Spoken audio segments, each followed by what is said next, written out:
Jadi proyek kita yang pertama kali ini yaitu tentang penggunaan elektro.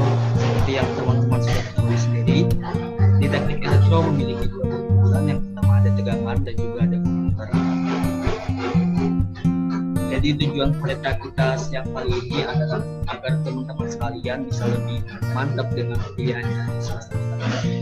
Daripada berlama-lama lagi, kita langsung saja memperkenalkan kedua pemantik kita pada siang hari ini. Yang pertama ada Bang Aldi Muhammad Hidayat dan yang kedua ada Bang Ahmad Akbar.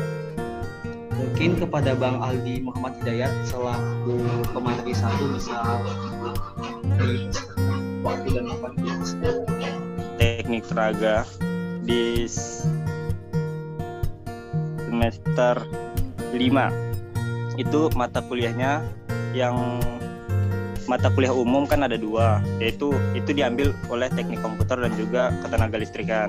Nah, untuk tenaganya sendiri itu ada 6 mata kuliah, mulai dari instalasi daya listrik, pembangkit tenaga listrik, elektronika daya, transmisi daya listrik, mesin-mesin listrik, serta teknik tegangan tinggi.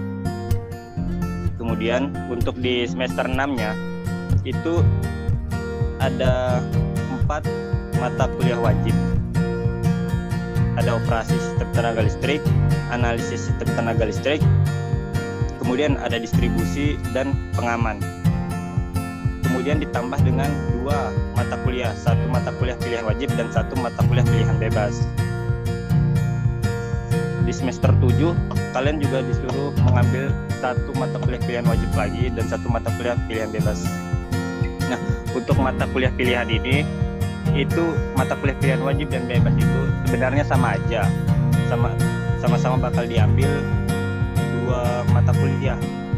Jadi kalian bakal ngambil 2 mata kuliah pilihan wajib dan 2 mata kuliah bebas, dan itu diambilnya satu-satu di setiap semester.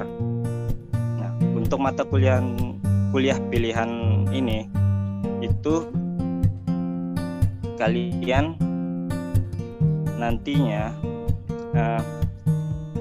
cenderung semisal kayak gini, di 1 semester itu kan kalian punya slot kosong untuk ngambil mata kuliah itu sisa 3 mata kuliah bisa kalian ambil. Nah, itu yang diutamakan adalah mata kuliah pilihan wajib dibanding mata kuliah pilihan bebas.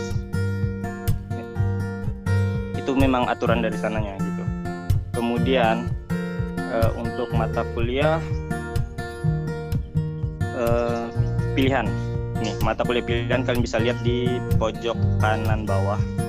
Itu ada keandalan, ada dinamika, fenomena, pemeliharaan, penggunaan, dan pengemudian motor listrik dan manajemen energi. Nah, jadi untuk mata kuliah pilihan ini bisa dibilang konsentrasi kalian lah nantinya, kemana kalian akan mengarahkan diri kalian untuk setelah kalian lulus nanti. Jadi di mata kuliah pilihan ini sebisa mungkin nanti pilih bukan ikutan teman-teman kalian, tapi ikuti diri kalian kemana kalian akan nantinya bekerja gitu. Jadi untuk mata kuliah pilihan itu saran dari abang kayak gitu ya. Oke, untuk mata kuliah pilihan mungkin itu aja. Kemudian kita lanjut ke aspek ya. Gini, untuk memilih peminatan sudah tidak? Share screen-nya dapat.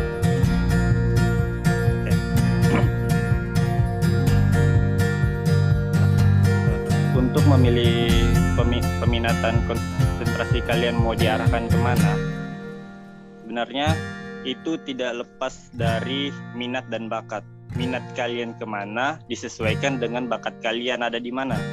Ketika kalian sudah tahu bakat kalian di mana, ya saran dari abang lanjutkan di sana aja. Contohnya kayak gini, kalian kan dari semester 1 sampai semester 4 sudah mempelajari dasar-dasar dari teknik elektro itu sendiri. Nah, kalian pasti tahu lah kalian cenderungnya ke arah mana, apakah ke arah komputer apa tenaga listrik. Kalau untuk yang tenaga listrik, jelas kalian harus tahu seperti menganalisa sebuah masalah, kemudian menjelaskannya, terus kuat juga di hitung-hitungan, karena di tenaga tidak akan lepas-lepas dari hitung-hitungan. Kemudian Untuk aspek selanjutnya, kalau semisal kalian cenderung, kalau dari abang sendiri ya, sebenarnya abang ngambil karena tidak ada alasannya ngambil tenaga itu.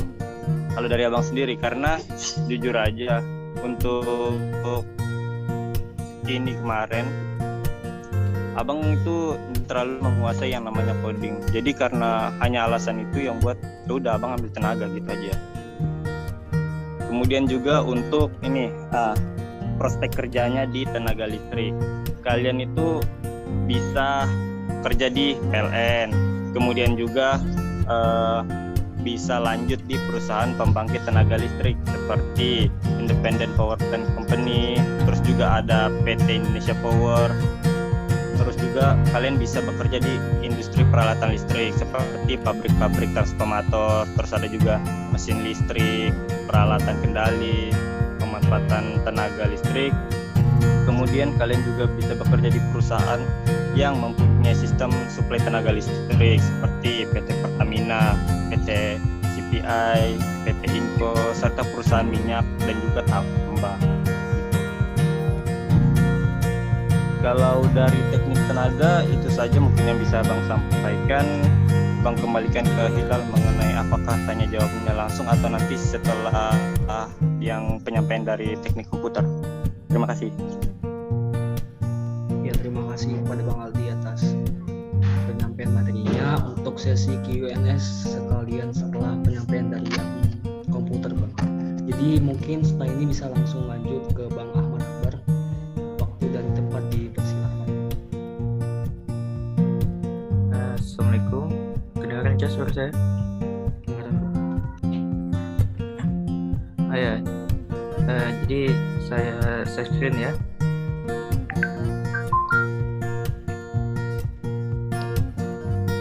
Saya izin share screen ya. Udah apa kan? Iya, Bang, bisa, Bang.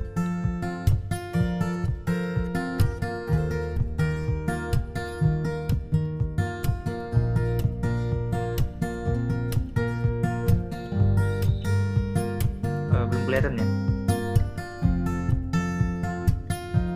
Yes, Bang. Cuma kayak setengah gitu. Kosong. Bentar.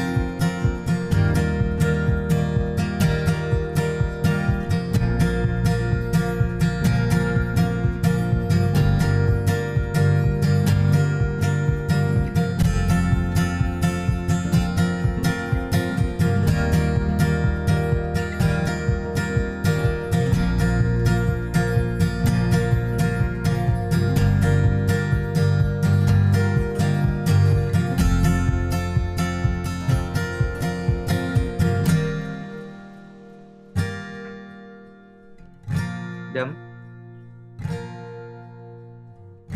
boleh minta tolong share screen kan ya? Oh ya.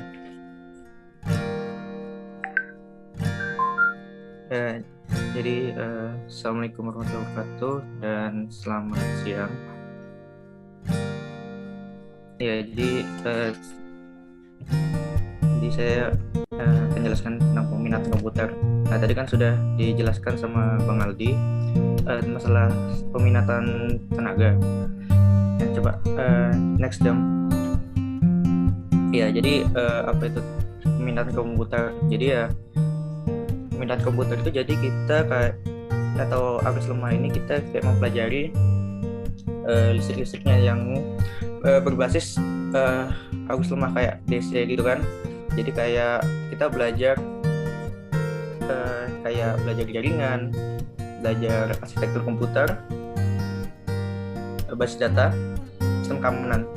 Jadi kita tidak jauh-jauh dari situ. Jadi kayak misal contoh contohnya misalnya kayak keamanan nih, keamanan. Nah kita kayak belajar nanti kayak apa sih cara mengamankan data-data kita nanti di situ menggunakan komputer. Jadi ya kita nanti bakal ketemu namanya coding itu pasti, coding, analisis itu pasti ada, analisis problem solving pasti ada, problem solving. Baru yang tadi bilang Bang Aldi, yang kayak matematika itu pasti ada, hitung-hitungan analisa pasti ada di komputer nanti. Nah misalnya pasti kalian mikir nanti kalau misalnya mau ambil peminatan komputer ini pasti kayak susah, ini harus matematikanya sulit, harus punya laptop bagus, RAM besar, pasti kalian mikir kayak gitu kan. Sebetulnya enggak. Sebenarnya kami komputer nggak terlalu makan banyak aplikasi ya, walaupun ada beberapa, cuma ada alternatifnya untuk pemrograman. Seperti kayak kemarin kita semester 5 itu kayak praktikum kayak struktur data itu kita cuma pakai aplikasi ini Microsoft mata kuliah basis data itu kita pakai Microsoft Access. Nah itu ringan aja ya, kurang lebih Microsoft Word yang kalian buka di laptop. Jadi ya sebetulnya coding ya nggak terlalu memberatkan lah kalau misalnya masalah laptop, jadi ya nggak masalah. Lanjut dong. Nah ya ini tadi yang kayak dijelaskan Bang Aldi. Jadi ini yang kayak peta pemilihan mata kuliah kalian nanti, mata kuliah wajib. Jadi nanti di semester 5 kalau misalnya kalian ambil komputer, kalian bakal berhadapan sama bisa di-zoom-kan ya di bagian bawah.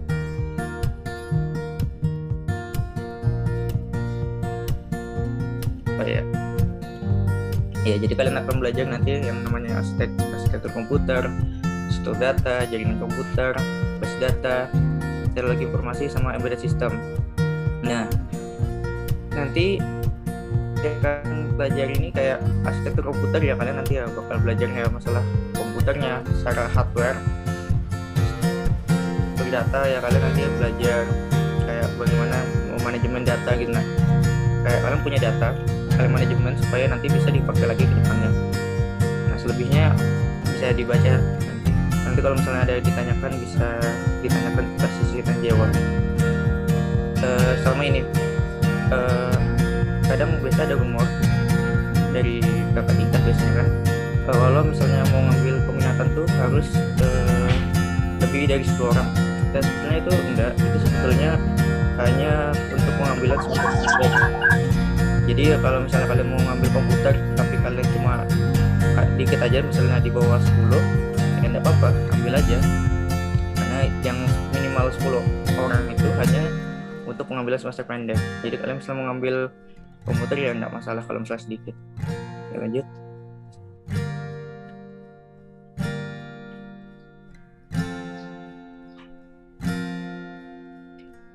Nah ya prospek kerja. Karena prospek kerja kita, karena kami belajar kayak harus lemah, jadi kita prospek kerjanya masih bisa dibilang agak luas, mengingat kita era digitalisasi kan. Jadi kalau misalnya kita kan belajar arsitektur komputer, otomatis kita ya belajar hardware. Jadi kita bisa misalnya kayak kerja di bagian misalnya pembagian teknisi komputer, bisa jaringan, kan kita belajar jaringan. Kita juga bisa bagian instalasi jaringannya, jadi kayak hardware jaringannya, kayak instalasi jaringan apa gitu. Database bisa juga, jadi kayak ngatur-ngatur database di perusahaan bisa juga. Arduino yang biasa kita tahu, jadi kita kayak bisa bagian kayak membuat pengembangan sih, kayak pengembangan suatu kayak embedded system. Embedded system itu kayak aplikasi yang memudahkan manusia gitu. Jadi kayak ibaratnya kayak sekarang kan ada sudah jam pintar, smartwatch, dan HP itu sebenarnya embedded system. Ini security bisa juga kita bekerja di misalnya kayak di bagian kepolisian, kita masih bisa masuk di bagian security. Kita lanjut dong. Ya, sekian, terima kasih. Nah kalau